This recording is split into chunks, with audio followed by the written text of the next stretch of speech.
तो मुख्तार के बेटे उमर अंसारी ने एससी में अर्जी दाखिल की है।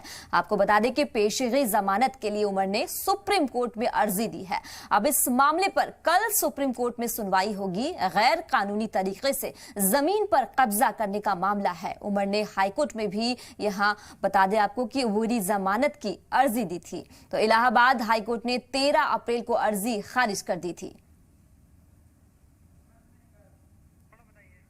तो बता दें आपको कि आप जो है इलाहाबाद हाईकोर्ट की तरफ से यहाँ 13 अप्रैल को अर्जी जो है वो खारिज कर दी गई थी।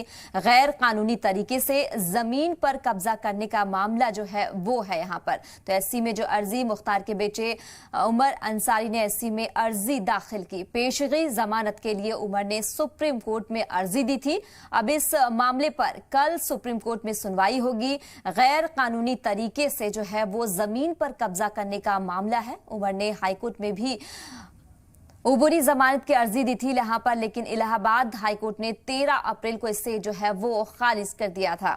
तो मुख्तार के बेटे उमर अंसारी ने एससी की अर्जी जो है वो दाखिल की थी, लेकिन इलाहाबाद हाईकोर्ट ने 13 अप्रैल को जो है अर्जी खारिज कर दी।